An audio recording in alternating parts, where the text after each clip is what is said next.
आपल्याला दिसतात. गोविंदरावजी राठोड साहेबांच्या व्यक्तिमत्वातली काही गुणवैशिष्ट्ये पाहायचे झाले तर मी असं म्हणेन की ते कुटुंब वत्सल होते. तुम्हाला माहिती आहे की आजही या कालपर्यंत किशनरावजी राठोड साहेब मागच्या महिन्यात गेले तोपर्यंत आणि आज देखील हे एकत्र कुटुंब पद्धती आपल्याला इथं पाहायला मिळते. राम लक्ष्मण आधुनिक काळातले जर कोण असतील असं मला विचारलं तर ते किशनरावजी आणि गोविंदरावजी साहेब होते. राम चाले वाटे लक्ष्मण झाडी काटे ऐसा बंधू नाही कोटे संसारात असं पण म्हणतो. कलियुगामधले राम लक्ष्मण जर कोण असतील तर किशनरावजी राठोड साहेब आणि गोविंदरावजी राठोड साहेब होते. आपल्या कुटुंबावरती देखील त्यांनी जीवापाड प्रेम केलं. गोविंदरावजी राठोड साहेबांनी आपल्या सगळ्या मुलांना आदरणीय चक्रावतीताईंच्या संस्कारामध्ये त्यांच्या त्यांच्या आणि गोविंदरावजींच्या संस्कारामध्ये ही मुलं आज आपण पाहतोय की विविध क्षेत्रामध्ये कर्तृत्व गाजवताना दिसत आहेत. गोविंदरावजी राठोड साहेबांचे ज्येष्ठ चिरंजीव डॉक्टर हरीश राठोड अमेरिकेसारख्या जगातल्या प्रगत देशामध्ये आपल्या विद्वत्तेने आपल्या कार्यकुशलतेने एक त्यांनी वेगळा ठसा उमटवला आपल्याला पाहायला मिळतो. त्यांचे दुसरे चिरंजीव डॉक्टर विकास राठोड हेही नांदेड जिल्ह्यामध्ये आपल्याला माहिती आहे की वैद्यकीय क्षेत्रामध्ये कर्तृत्ववान व्यक्ती म्हणून त्यांचा देखील परिचय त्यांनी त्यांच्या स्वकर्तृत्वावरती उभा केलेला आपल्याला पाहायला मिळतो. आमच्या संस्थेचे विद्यमान सचिव प्राचार्य गंगाधररावजी राठोड साहेबांनी नगर परिषदेच्या माध्यमातून केलेलं काम असेल किंवा तुम्हाला माहीत असेल की नांदेड जिल्हा मध्यवर्ती सहकारी बँकेवरती संचालक म्हणून त्यांनी केलेलं काम असेल किंवा आज इतकी मोठी शैक्षणिक संस्था कुठल्याही प्रकारचं डिस्प्यूट न होता सर्व कर्मचाऱ्यांना विश्वासात घेऊन ते जे शैक्षणिक संस्थेचं कार्य करत आहेत. आमच्या एका तांड्यावर असणाऱ्या माझ्या महाविद्यालयाला ए ग्रेड प्राप्त करून देण्यासाठीच्या ज्या भौतिक सुविधा आणि सगळ्या प्रकारचा जो काही त्यांनी प्रोत्साहन आम्हाला दिलं आणि ए ग्रेड प्राप्त झालेला आहे त्याचं मला असं वाटतं की 90% अधिकचं श्रेय संस्थेचे सचिव गंगाधररावजी राठोड साहेबांना द्यावं लागतं. आपल्या वडिलांचा शैक्षणिक वारसा खऱ्या अर्थानं पुढे चालवण्याचं काम ते करतायत आणि आपल्या सगळ्यांना माहिती आहे की अत्यंत तरुण असणारं युवा नेतृत्व आपल्या सगळ्यांसाठी खरं तर प्रेरणा घ्यावी इतकं काम करणारे या विभागाचे विद्यमान आमदार डॉक्टर तुषारजी राठोड साहेबांनी अल्पावधीमध्ये जे काही राजकारणाच्या माध्यमातून मुखेड तालुक्याचा चेहरामोहरा बदलण्याचं काम केलेलं आहे. केवळ विकासासाठी रस्ते वीज आरोग्य एवढ्याच पुरतं त्यांनी काम केलेलं नाहीये तर अनेक शैक्षणिक उपक्रम त्यांनी आपल्या कार्यकालामध्ये इथं राबवून आपल्या वडिलांनी शैक्षणिक क्षेत्रामध्ये काकांनी शैक्षणिक क्षेत्रामध्ये केलेल्या कार्याचा वसा आणि वारसा खऱ्या अर्थानं ते पुढे चालवताना आपल्याला दिसत आहेत. चक्रावतीताई देखील आपल्याला माहिती आहे की आजही खऱ्या अर्थानं या परिवाराला पुढे घेऊन जाण्याचं काम करत आहेत आणि म्हणून अशा प्रकारचं हे कुटुंब एका अर्थानं या नांदेड जिल्ह्यातलं एक आदर्श कुटुंब आहे आणि हे कुटुंब उभं करण्याचं काम तिघं बंधूंनी केलं. किशनरावजी राठोड साहेब, पोमाजी राठोड आणि गोविंदरावजी राठोड साहेबांनी केलेलं आहे. हे आपल्याला कधीही विसरता येत नाहीये. मला असं वाटतं की गोविंदरावजी राठोड साहेबांचा दुसरा गुणवैशिष्ट्य जर पाहायचं ठरवलं तर मी असं म्हणेल की माती आणि मातृभूमीवर जीवापाड प्रेम करणारं व्यक्तिमत्व. ते कधीच मुंबई दिल्ली इथं फिरत बसले नाहीये. आपल्या तालुका आपल्या शैक्षणिक संस्था आपली माती त्यांनी कधीच त्यांनी सोडलेली नाहीये. माझ्या मातीवर माझं पहिलं प्रेम आहे आणि तिचं कोरीव रूप माझ्या छातीवर आहे अशा प्रकारचं काम करणारे गोविंदरावजी होते. आपल्या आईवर गंगाबाईवर देखील त्यांनी जीवापाड प्रेम केलं आणि म्हणून माता आणि म्हणूनच प्रभू रामचंद्र जसं म्हणाले की जननी जन्मभूमिश्च स्वर्गादपि गरीयसी या न्यायाप्रमाणे त्यांनी आपल्या जननीवर आणि जन्मभूमीवर जीवापाड प्रेम करणारं व्यक्तिमत्व म्हणून देखील त्यांचं गुणवैशिष्ट्य आपल्याला पाहावं लागतं. माणसे जोडणारं व्यक्तिमत्व म्हणून त्यांचा उल्लेख करावा लागेल. सर्व धर्माची सर्व जातीची माणसं राठोड साहेबांच्याकडे असायची. संध्याकाळी एखाद्या वेळेस एखादा माणूस दुखावला असेल विरोधक जरी असला तरी सकाळी त्याच्या घरी जाणे स्वतःहून जाणे त्याला प्रेमानं बोलणे हे जे मनाचा मोठेपणा लागतो मला असं वाटतं तो मोठेपणा माणसं जोडण्यासाठी अत्यंत महत्वाचा असतो आणि तो गोविंदरावजी राठोड साहेबांच्याकडे आपल्याला पाहायला मिळतो. म्हणून त्यांचा प्रभावी जनसंपर्क होता. खूप जनसंपर्क आपल्याला पाहायला मिळतो. कष्टाळूपणा कार्यकुशलता विकासाची दृष्टी असणारे व्यक्तिमत्व म्हणून त्यांच्याकडे आपल्याला पाहता येतं. अत्यंत साधी राहणी आणि उच्च विचारसरणी असं हे व्यक्तिमत्व आहे. कधी कधी तर पाय स्लेपर वापरायचे ते कपड्यांच्याकडं किंवा बाकीच्या गोष्टींच्याकडं त्यांनी कधी लक्ष दिलेलं नाहीये. विचारांना मात्र त्यांनी उच्च स्थान दिलेलं आपल्याला पाहायला मिळतं. मतदारसंघावर आणि कार्यकर्त्यांच्या वरती त्यांचा जीवश्य कंठस्य अशा प्रकारचं प्रेम होतं. मी माझ्या आयुष्यामधला अनेक प्रसंग आहेत, परंतु एक प्रसंग या निमित्तानं सांगेन की साहेब निवडणुकीच्या निमित्तानं फिरत असताना मला लोकसभेच्या निवडणुकीला सोबत घेऊन फिरले, विधानसभेच्या निवडणुकीला आम्ही सोबत होतो. मी, यशवंत बोडके सर, प्राध्यापक देवीदास केंद्रे सर, विद्यमान आमदार डॉक्टर तुषार राठोड साहेब आणि डॉक्टर माधव पाटील उच्चेकर, आम्ही खूप फिरलो. शेवटी निवडणुका संपल्या आणि एके दिवशी माधव पाटील उच्चेकरांच्या घरी साहेबांनी आम्हाला सगळ्यांना जेवायला बोलवलं आणि जेवायला बसल्याच्या नंतर त्यांच्या तोंडातनं शब्द गेले की माधवराव, ही सगळी माझे स्टार प्रचारक आहेत. माझ्या निवडणुकीमध्ये या पोरांचं खूप मोठं योगदान आहे. एक संस्था चालक एका कर्मचाऱ्याच्या बद्दल इतके गौरवोद्गार काढतो, यापेक्षा कर्मचाऱ्याच्या आयुष्यामध्ये आनंदाचा क्षण कुठला असू शकतो. आणि म्हणून आम्ही जे काही काम साहेबांनी सांगितलं ते काम करत असताना देहभान विसरून काम करत होतो, कारण त्या कामाचं कौतुक देखील तितक्याच मोठ्या प्रमाणावरती ते करायचे. मला असं वाटतं की दातृत्वाच्या बाबतीमध्ये कर्णाची परंपरा खऱ्या अर्थानं गोविंदरावजी राठोड साहेबांनी पुढे चालवली. अन्नदानाच्या बाबतीमध्ये जर बोलायचं ठरवलं तर मराठवाड्यामध्ये गोविंदरावजी राठोड साहेबांसारखा अन्नदान करणारा माणूस दुसरा असेल की नाही असा प्रश्न माझ्या मनात निश्चितपणे उपस्थित होतो. कुठल्या ना कुठल्या कार्यक्रमाच्या निमित्तानं ते अन्नदान करत असायचे आणि त्यांचं वैशिष्ट्य असं होतं की सगळे जेवून गेल्याशिवाय ते स्वतः जेवायचे नाहीयेत. सगळ्यांची चौकशी करायची, जेवण घेतली का, कोणी राहिलं नाही ना, आणि मग ते शेवटी जेवायचे. कधी कधी कामाचं कौतुक म्हणून तोंडावरून हात फिरवायचे, अरे खूप पुरा काम केलास म्हणून कौतुक करायचे. आणि साहेबांचं हे प्रेम बघून आम्हा कर्मचाऱ्यांना कामाबद्दलचा कधीही कंटाळा आलेला नाहीये.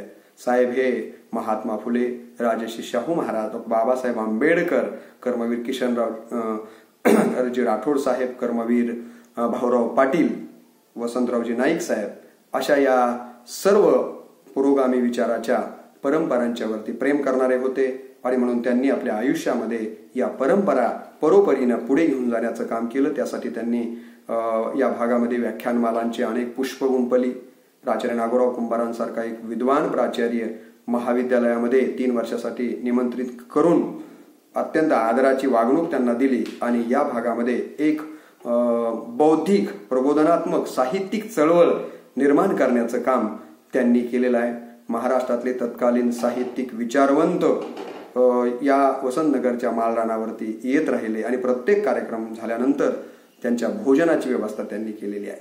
अनेक परिषदा, रक्तदान शिबिरे, सांस्कृतिक विविध प्रकारचे कार्यक्रम, नेत्र चिकित्सा शिबिर, अशी आता मी सांगत गेलो होतो ती यादी खूप मोठी आहे. असे विविध प्रकारचे उपक्रम ते घ्यायचे. उपक्रम घेतल्याशिवाय, एखादा कार्यक्रम झाल्याशिवाय आणि लोकांना जीव घातल्याशिवाय त्यांना चैनच पडायचा नाही. असं हे लोकाभिमुख, लोकांच्या कामी पडणारं व्यक्तिमत्व होतं. ही गोष्ट आपण या ठिकाणी मुद्दामहून लक्षात घेतली पाहिजे असं मला वाटतं.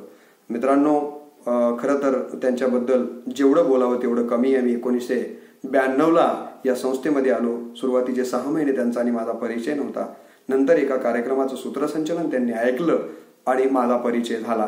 तदनंतर मात्र माझे सासरे इथं LDO म्हणून होते, डॉक्टर गोपीनाथ केंद्रे, आणि त्यावेळेला त्यांनी इच्छा व्यक्त केली होती साहेबांच्याकडे की मला या बदने सरांना मुलगी द्यायची आहे. आणि त्यावेळेला GM साहेब माझ्या सोयरिकीसाठी स्वतःची गाडी काढून मुलगी बघण्यापासून विवाह समारंभ पार पडेपर्यंत ते माझ्या प्रत्येक आनंदाच्या क्षणामध्ये सहभागी होत आले होते. आपल्याला सगळ्यांना माहिती आहे की जेव्हा आमच्या सासऱ्याने त्यांना विचारलं की मी मुलगी देतोय पण यांना ठेवणार की नाही, ते म्हणाले की केंद्रे साहेब, मला मुलगी नाहीये, तुमची मुलगी हीच माझी मुलगी आहे. आणि खरोखरच त्यांनी आयुष्यभर मुलीचं प्रेम माझ्या पत्नीला आणि मला मुलाचं प्रेम दिलं. महाविद्यालयाचा प्राचार्य करण्याचा बहुमान त्यांनी मला दिला. विद्यानिकेतन, जे महाराष्ट्रातलं देशातलं पहिलं पब्लिक स्कूल, तिथे प्राचार्य करण्याचा बहुमान दिला. सतत त्यांच्या तोंडामध्ये माझं नाव असायचं आणि म्हणून मला देखील रात्री बेरात्री काम करत असताना सार्वजनिक सुट्ट्या घेण्याचा देखील विचार कधीच मनी आला नाही. विद्यानिकेतन पब्लिक स्कूलला सकाळी 7 ते संध्याकाळी 8 पर्यंत विनामूल्य जवळपास 5-6-10 वर्षापर्यंतची सेवा दिली. परंतु कधीच मनात किंतु आला नाही, कारण साहेबांनी जे प्रेम दिलं होतं, मला असं वाटतं की ते प्रेम कुठल्याच पैशामध्ये किंवा कुठल्याच गोष्टीमध्ये आपल्याला मोजता येण्यासारखं नाही आहे. आणि म्हणून असा हा खरोखरच सगळ्यांच्यासाठी प्रेरणा देणारं व्यक्तिमत्व आज जरी ते आपल्यात नसले तरी मूरत से कीरत भली बिन पंख उड जाय, मूरत तो जाती रहे कीरत कभी न जाय. साहेबांच्या कीर्ती ही कधीही जाण्यासारखी नाही आहे. तुम्हाला सगळ्यांना माहिती आहे की आपण सगळ्यांनी त्यांना बहुमतानं निवडून दिलेलं होतं आणि ते निवडून आल्याच्या नंतर दिवाळीचा सण होता. सगळेजण साहेबांचा आशीर्वाद घेत होते.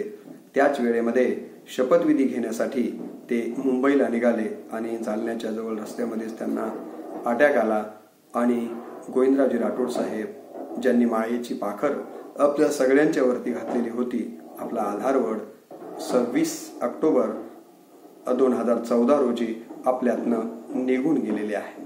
परंतु मी नेहमी सांगत असतो की माणसाचे जन्मानंतरचे जिवंतपण हे श्वासांनी मोजले जाते.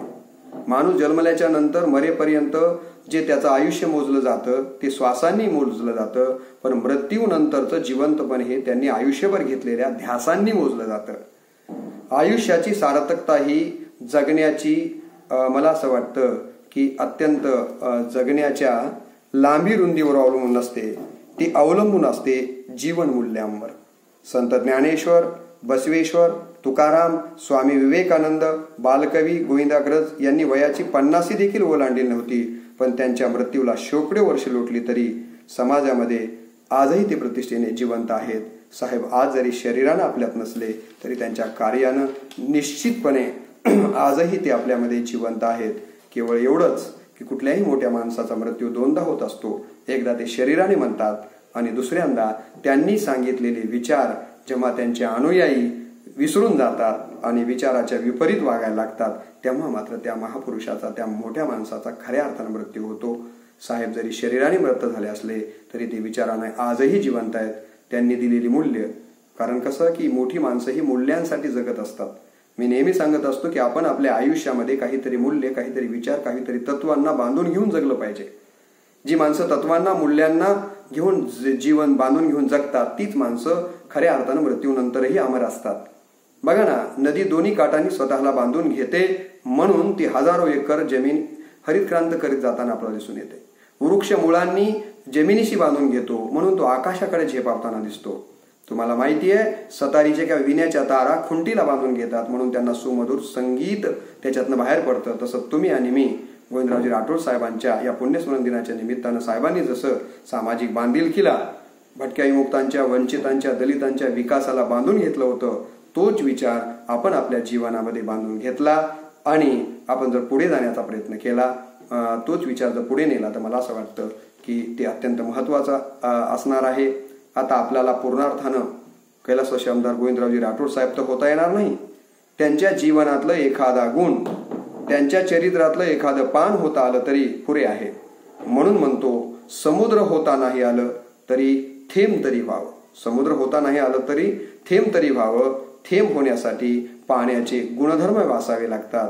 ते नसेल तर रेती कणांना काही थेंबाची बरोबरी येणार नाही. म्हणून प्रत्येक माणसाने आपल्या अंगी असणारं मोठेपण खरं तर शोधायला पाहिजे. मोठी माणसे आपणास का कळतात तर आपल्या अंतर्यामी जे मोठेपण असतं तेच तुम्हाला त्यांचं दर्शन घडवत असतं.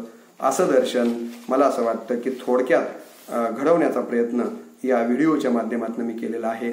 आमचे सहकारी प्राध्यापक डॉक्टर निवृत्ती नाईक सरांनी त्यांच्या कार्यकर्तृत्वावरती PhD, ज्याला विद्यावाचस्पती मराठीमध्ये म्हटलं जातं, ती प्राप्त केलेली आहे. खरं तर त्यांचं देखील मी अभिनंदन करतो. आमच्या महाविद्यालयाचे प्राचार्य डॉक्टर हरिदास राठोड सरांनी त्यांच्यावरती स्मृतिग्रंथ काढलेला आहे. ते देखील आपल्यासाठी एक अत्यंत महत्वाचं मला असं वाटतं की ऐतिहासिक दस्तावेज म्हणून राहणार आहे. तेव्हा साहेबांच्या वरती आपण भविष्यात जितकं काम करू तितकं कमी आहे. मला असं वाटतं की आमदार डॉक्टर तुषार राठोड साहेबांनी गोविंदरावजी राठोड साहेबांच्या नावानं एक प्रतिष्ठान स्थापन करून विविध उपक्रम ते घेत आहेत. त्या प्रतिष्ठानच्या माध्यमातून त्यांचं स्मारक करण्याचा देखील मोठा प्रयत्न झालेला आहे. आपल्या सगळ्यांना तो ज्ञातच आहे. साहेबांच्या समाधीचं आपण दररोज आम्ही महाविद्यालयात जात असताना दर्शन घेतो आणि साहेबांना आम्ही नेहमी म्हणतो की साहेब, मोडलेल्या माणसाचे दुःख बोले झेलताना, त्या अनाथाच्या उशाला दीप लावू झोपताना, कोण तिना जात ज्यांची कोणताना, धर्म ज्यांना दुःख ओले दोघ नासरू माणसाचे माणसांना. असं जीवन आपण जगलात, तेच जीवन जगण्याचं बळ आपण आम्हाला द्यावं आणि आपले विचार पुढे घेऊन जाण्याची सुदबुद्धी आमच्यासह सगळ्यांना प्राप्त व्हावी. आपण आज आमच्यात नाही आहेत, ही उणीव खरोखरच आम्हाला सहन न होणारी आहे. बंधूंनो, आपल्याला काय वाटतं मला माहीत नाही, पण आमच्या संस्थेमधला प्रत्येक कर्मचारी साहेबांची दिवसातनं 2-4 वेळेस तरी आठवण काढल्याशिवाय राहत नाही. त्यांच्या प्रत्येक क्रियाकलापांच्या बद्दल आमच्याकडे चर्चा होते. कित्येक वेळा त्यांची आठवण करून डोळे पाणावतात. असा हा पितृतुल्य मातृहृदय असणारं कर्तृत्ववान नेतृत्व आज नियतीनं आपल्यातनं घेऊन गेलेली आहे. परंतु कार्यकर्तृत्वाच्या माध्यमातून, त्यांच्या विचारांना पुढे घेऊन जाण्याच्या माध्यमातून साहेबांना जिवंत ठेवण्याचा आपण सगळेजण प्रयत्न करूया. अशा प्रकारची या ठिकाणी माझ्यासह आपल्या सगळ्यांकडून अपेक्षा व्यक्त करतो. गोविंदरावजी राठोड साहेबांना, त्याचबरोबर परवाच कर्मवीर किशनरावजी राठोड साहेब जे की शेवटचा आधारवड आपल्या सगळ्यांच्यासाठी होते, तेही नियतीनं आपल्याकडनं हिरावून घेतलेलं आहे. त्यांना देखील या निमित्तानं मी विनम्र अभिवादन करतो. आणि साहेब, आपला आशीर्वाद आपण जिथे असाल तिथून आमच्यावरती असू द्या, अशा प्रकारची ईश्वरचरणी प्रार्थना करून मी माझ्या वाणीला पूर्णविराम